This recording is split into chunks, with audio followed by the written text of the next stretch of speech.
'cause the people all complain. Stephen Osborne in his time.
Mi nombre es Pedro José Portillo. Las circunstancias en que vine al mundo espero que hayan sido felices, porque yo tengo recuerdos de la infancia muy alegres. Mi padre era vendedor de productos lácteos en bicicleta y mi mamá era costurera. Entonces se conocieron en la segunda calle Oriente, donde es ahora el Sanjón Zurita. Yo era muy pequeño, tengo recuerdos muy vívidos, por ejemplo, de cómo se vestía la gente, el usar pantalones caqui, botas federicas, sombrero de fieltro, el saludarse al caminar por las calles cuando me sacaban a mí a caminar. La ropa se hacía en costurerías, no habían almacenes, entonces eran los famosos turcos que vendían telas. Yo recuerdo esas imágenes muy vívidas de los pantes de telas que mi mamá hacía vestidos, los colores y las flores, que ya fueron los primeros impactos visuales, así que fueron formando quizás una estética de color, la ropa y la tela que mi madre hacía. Recuerdo que no había muchos autobuses, había una camioneta, la número 7, que pasaba por el Sanjón Zurita, cobraba por 7 centavos, era el transporte, y eran hechas de madera y lámina, y recuerdo muy bien pintadas de verde. A mí no me ha tocado ningún hombre. No. ¿A la mujer más santa le puede ocurrir una desgracia como esa? Pues ni con el pensamiento quiero que te me acerques. Ser hombre es uno de los oficios más difíciles. Mi padre era aficionado a Agustín Lara, a los tangos de Gardel y a la música de la grande banda norteamericana. Y tríos, boleros mexicanos, Pedro Infante, por supuesto. ¡Beban, que aquí está su padre! Pero fue hasta los años 50 donde aparece Ricardito cantando Lucía y Long Tall Sally, y después Elvis Presley meneando la cadera, el pecaminoso, ¿verdad? Porque hacía movimientos obscenos, y se viene toda la invasión de música norteamericana. Recuerdo los comienzos de Kismet, por ejemplo, un famoso almacén que acaba de cerrar, por cierto, que vendía los discos de 45, y por alguna razón me gustaba la música de rock and roll y no entendía lo que decían, pero me gustaba el ritmo. Y también me recuerdo pues los merengues y las cumbias también de la misma época, ¿verdad? Así que era una mezcla musical muy grande, pero mi preferencia era por el rock and roll. Y por supuesto vinieron las modas y la imitación a Elvis Presley, el peinado de copete, la vaselina, el cuello levantado y las posturas rebeldes de semipandillero juvenil, ¿verdad? Mi padre, que comenzó vendiendo productos lácteos en una bicicleta, terminó pues formando una pequeña empresa.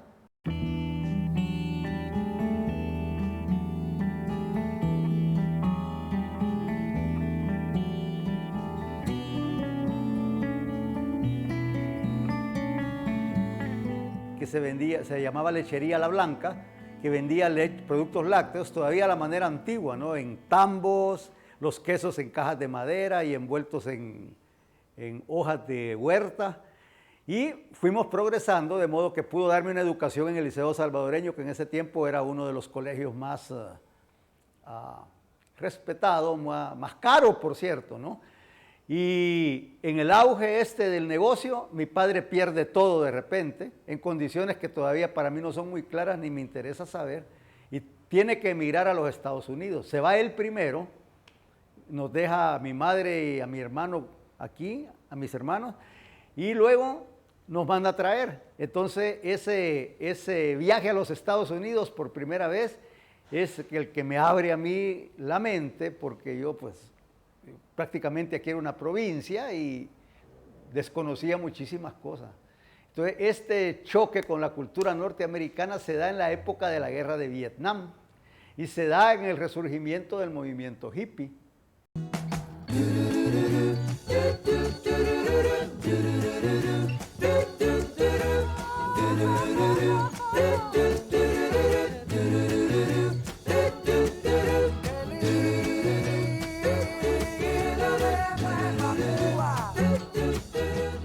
Entonces para mí, además de un impacto, fue muy fácil como meterme en esta versión que estaba surgiendo, que pasaban del existencialista con influencias europeas a la manifestación del hippie norteamericano que no quería participar en la guerra, que pedía que las cosas se hicieran con amor y paz, que rompía cánones, y además empezaba la liberación sexual por el uso de la pastilla anticonceptiva. Entonces toda la formación represiva sexual que había tenido yo en el liceo, allá era un deporte completamente grande, ¿verdad?, con respecto a las libertades. Entonces eso fue un factor de desarrollo para mi persona muy básico, porque empecé a tener tendencias hacia lo artístico, aprendí a tocar armónica, aprendí a tirar las cartas, aprendí a tocar percusiones, batería, y obviamente comencé mis pininos de pintor, ¿no? Comencé a hacer pósters, era la época de la influencia de los pósters, la psicodelia, y por supuesto a fumar mota y a meterme cualquier cosa que estaba de moda, ¿no? La suerte me lleva a San Francisco, California. Tenía yo como 19 años, ¿no? Entonces llego por 1967 y entre 1967 y 1969 se da una serie de acontecimientos en los que yo viajo a Estados Unidos, regreso a El Salvador, estoy viajando constantemente y me permite eso en ese entonces conocer a personalidades que después fueron muy importantes en el desarrollo de la contracultura norteamericana. Por ejemplo, Allen Ginsberg, el famoso poeta homosexual de que esa época era una bomba, a Timothy Leary, el gurú del LSD, y a muchos de los grandes músicos, por ejemplo, John McDonald de Country Joe and the Fish, ¿verdad? A Jerry García de Grateful Dead, y también Janis Joplin, que después estuvo con Big Brother and the Holding Company. Conocí, por lo menos no conocí muy de cerca, pero a Jimi Hendrix viéndolo tocar en el parque, Bob Dylan. Y posteriormente, cuando se fundó el Fillmore West, en una cancha ahí en el condado de Fillmore, ¿verdad? Empezaron todos los conciertos de los grupos, y Santana, la banda.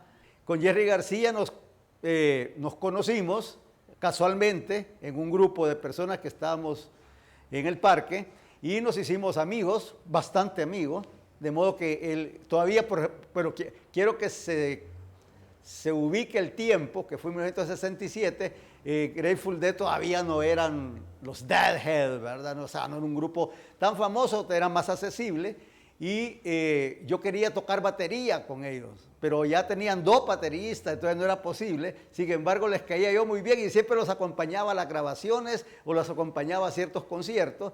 Yo ahí siempre de marañón, como decimos aquí en El Salvador, cargando alguna cosa, ¿no?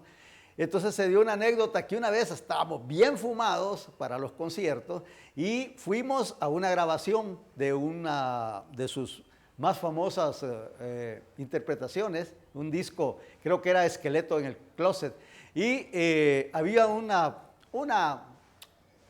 rola que se llama San Esteban, ¿no? Y entonces estaba pues en la grabación. Siempre no permitían que los invitados, las personas, ingresaran al salón de grabación, sino que uno se quedaba afuera y ellos estaban grabando, ¿no? En los cubículos. Pero en un break, ¿verdad? Nos metimos todos a echarnos otra fumadita cuando empezamos a grabar y nos quedamos adentro del estudio. Entonces, la canción es muy linda y tiene un crescendo muy emotivo, ¿no? Entonces, en un momento del crescendo, cuando va subiendo el volumen y la batería va a hacer su entrada, yo no pude resistir y pegué un gran grito ahí. ¡Ah! Y quedó grabado. Stephen prospered in his time. Well, he may and he may decline. Did it matter? Does it now? Stephen would answer if he only knew how.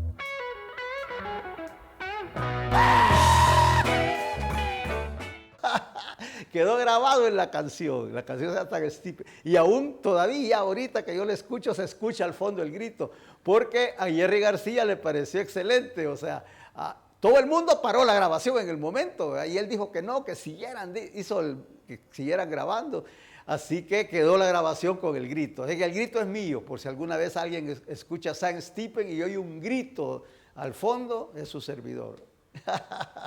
En Berkeley se hicieron experimentos con el LSD y yo fui uno de los que como voluntario participó en los experimentos. Fueron experimentos controlados con dosis controladas y realmente fueron de gran utilidad, porque ahora con la tecnología, el uso de los elementos binarios y la programación y desprogramación, todo eso es una copia de la programación biológica que uno tiene, y el experimento con LSD era la idea de desprogramar el cerebro y volverlo a programar de otra forma, ¿no?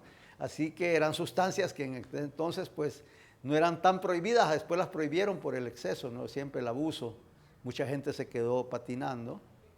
En los años 70, al final de los 69 para entrar a los 70, yo viajo de regreso de San Francisco por el bus a El Salvador y en el desierto se poncha la llanta de un bus, de la Greyhound, prohíben a los pasajeros bajar, pero yo me bajo y por andar buscando una sombra, que era un calor insoportable, una culebra pequeñita me muerde el tobillo. Y caigo en shock porque era una cantidad de veneno bastante considerable. No me mató, por supuesto, aquí estoy. Pero sí me llevó 3 días a un hospital en una reservación Navajo.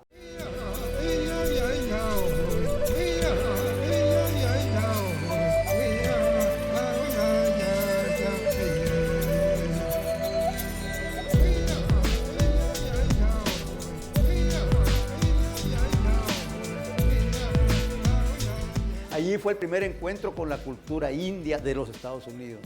Yo recuerdo que yo estaba delirando en una cama y oía un canto, ¡ay, ay, ay, ay, ay, ay! Como las de las películas.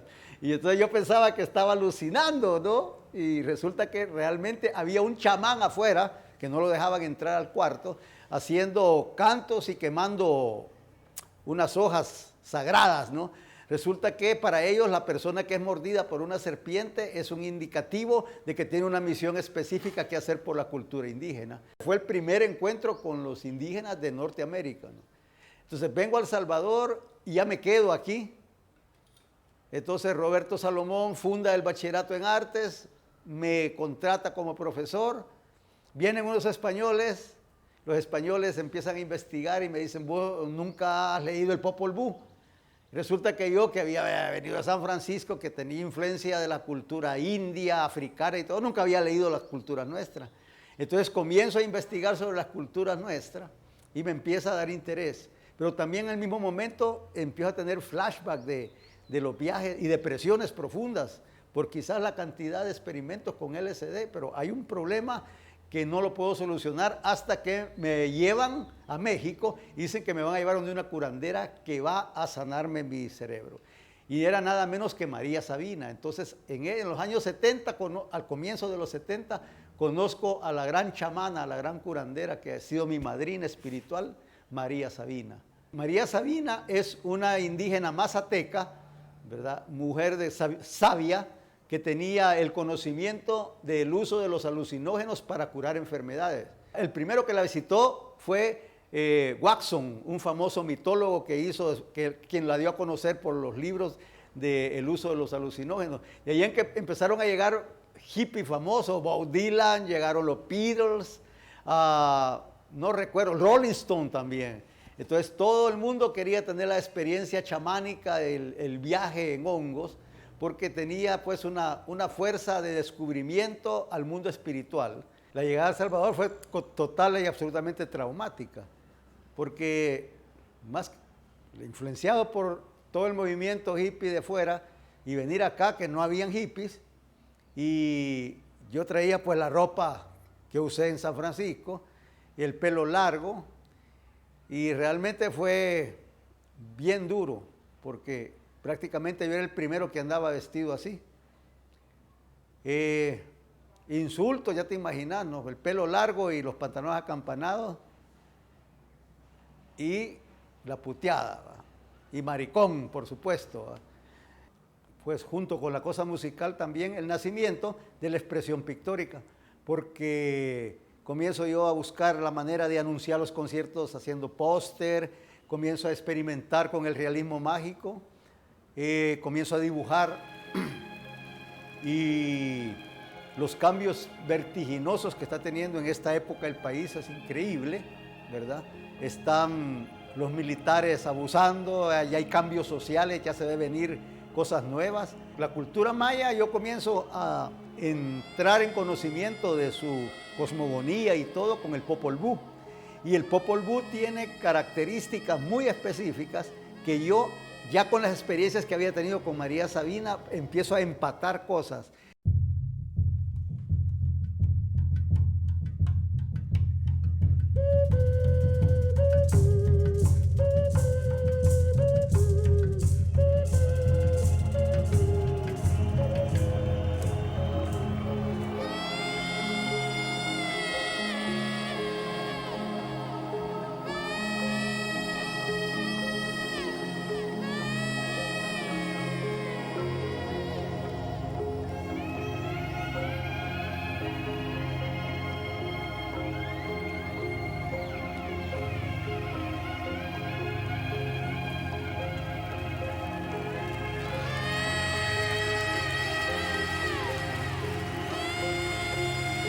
Y entonces comienzo a ir a Guatemala con mucha frecuencia a buscar a los curanderos, a buscar a los chamanes, a tratar de sacar información y me doy cuenta que todavía existe gente que maneja pues con una gran propiedad la ciencia antigua, que es la mal llamada brujería o magia, y que prevalece en muchos pueblos sus costumbres, sus trajes y su lengua. Entonces todo eso me hace que prácticamente yo me haga obsesivo en la búsqueda de esto. Se refleja en mi pintura, se refleja en mi actitud, se refleja en mi manera de andar y vestirme. Cambio la mochila por la matata, las botas por las sandalias y comienzo a experimentar la pintura en vasijas de mayas, que después, bueno, se hizo un escándalo mundial con esas mis vasijas. Las famosas vasijas que yo hacía, me compraba la gente mucho, comenzaron a exportarlas hacia el exterior y las fueron metiendo en los mercados de antigüedades. Entonces, muchas de ellas pasaron como antiguas, por lo menos a los curadores que visualmente escogían las piezas, porque si se hacía un análisis químico podía dar fácilmente descubrirse que los pigmentos eran nuevos, ¿no? Pero obviamente llegaron hasta las subastas de Nueva York. El escándalo es que cuando se dieron cuenta no empezaron a poner un warning, ¿no? Una alerta. Hay un artista que está imitando a los mayas y hay que tener un gran cuidado en revistas, ¿no? Pero no tenían no tenían una identificación de quién era, pero obviamente venía de El Salvador y era un indito, entre comillas, que se llamaba Pedrito, el que hacía la vasija. Eso era lo que se conocía. Mis piezas están mezcladas con las colecciones de cerámica antigua, ¿no? O sea que se piensan que son indígenas, claro, por el color y por el pigmento y por el hongo y todo el tratamiento que yo le daba a nivel de textura y color. Entonces estoy seguro que en algunos países y en algunos museos del exterior, porque se hicieron donaciones de piezas, hay piezas de Pedro Portillo. yo siempre dije que El Salvador, con una calle que se llama la Sexta Décima, por ejemplo, con un queso que es duro blandito, es el país de las contradicciones y de las paradojas, ¿no? Aquí se da cualquier cosa. Y hay una anécdota excelente de un cuadro que originalmente iba a ser un póster para anunciar 2 restaurantes, ¿verdad? O sea, la apertura de un nuevo restaurante que ¿cómo se llama? Haciéndole competencia a otro, y que se me ocurrió hacerlo con las figuras así similares a las de Picasso, las que usa en Guernica, solo que yo le agregué otros colores, pero ya cuando estaba elaborado el cuadro, ¿no? A un amigo mío me dijo, mira, está tan bien hecho que podemos pensar que lo hizo Picasso. Entonces, con ese empezando a bromear, mi amigo me dijo, préstamelo que yo te voy a conseguir una buena plata por el cuadro. Se lleva el cuadro, aparece, pasa una semana, y ¿cuál es mi sorpresa? Cuando en el diario de hoy, que voy a comer una mañana, que me voy al Vigues a comer, veo que dice, insólito, un Picasso en El Salvador. Mi amigo había tratado de vender el cuadro como que era un Picasso a una gente de Guatemala, y la gente de Guatemala parece que eran conocidos porque eran traficantes de antigüedades y de armas y de drogas. Entonces la policía cae pensando que es un tráfico de drogas y encuentran un cuadro. Ese era el gran tráfico, el cuadro. Y el cuadro era mi cuadro de Picasso. Yo lo había firmado Picasso y todo. El que se inventó la historia del cuadro es tan buen artista como el que lo hizo, porque tanto la historia que involucraba al narcotráfico internacional como la hechura del cuadro, que parecía un Picasso, eran geniales. Entonces, pasaron meses y había una controversia con ese cuadro tremenda, porque incluso personas aquí conocedoras dijeron que podía ser auténtico. O sea, otra vez estábamos en la cosa de la autenticidad, y yo no podía decir abiertamente que yo lo había hecho porque tenía temor de que se hiciera un escándalo. Yo no quería estar saliendo en los medios, ¿verdad?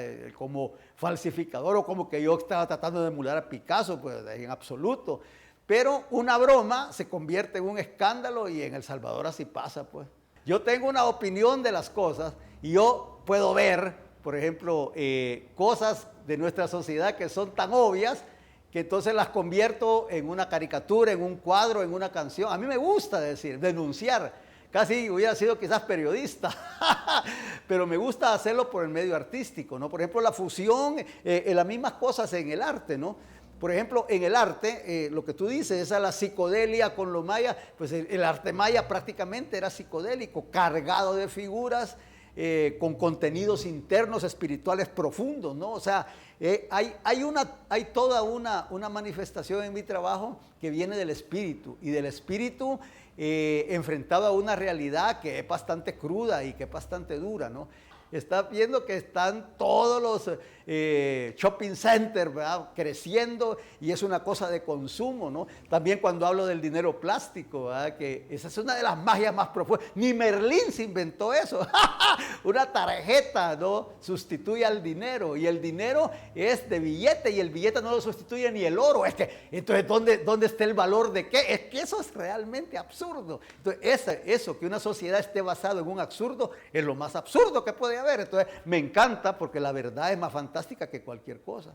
Entonces, ese quizás básicamente es el juego que yo quiero dar y aportar, ¿verdad? Que no te tienes que creer las cosas, porque todo tiene una dualidad, todo tiene su positivo y su negativo, todo.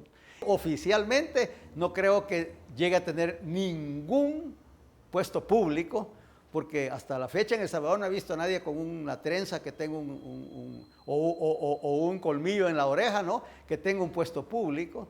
Aquí estamos acostumbrados a que te ponen una viñeta. Que este es pintor, que el otro es escultor. Conmigo se fregaron porque no caben las viñetas, no hayan qué poner, hijo. No hayan qué poner, no saben, no sé. Lo más cercano es loco. Si todo lo que digo es mentira, que me prueben que es verdad, pues todo es mentira hasta que no se pruebe que es verdad.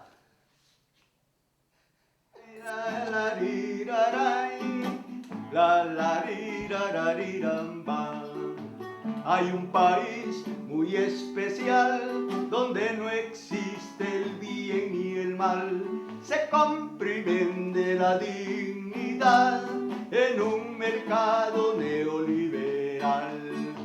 Yo te digo, buen amigo, emborráchate conmigo.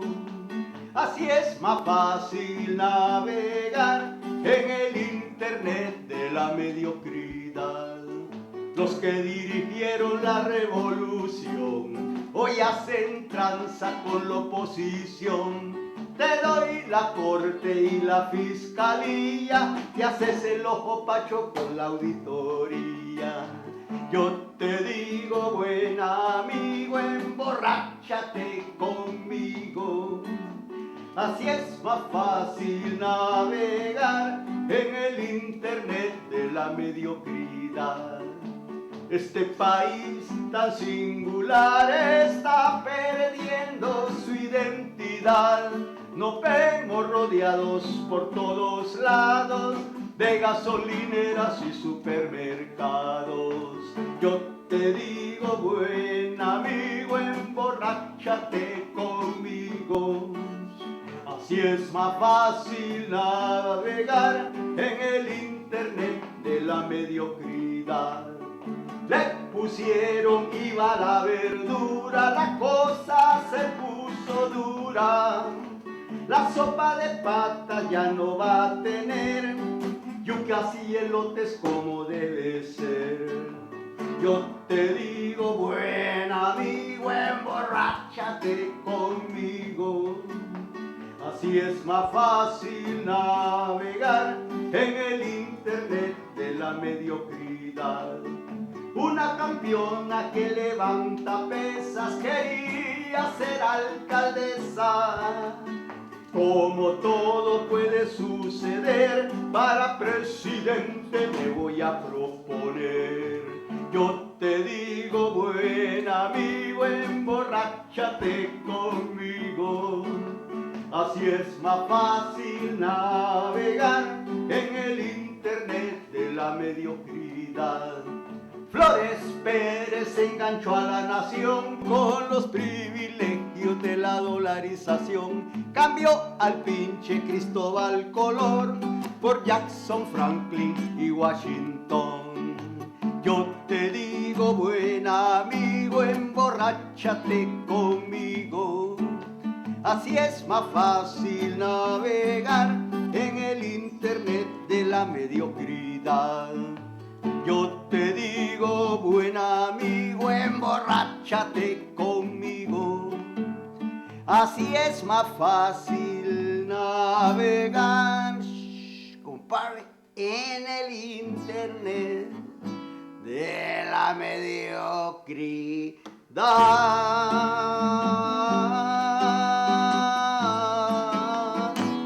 Cha, cha,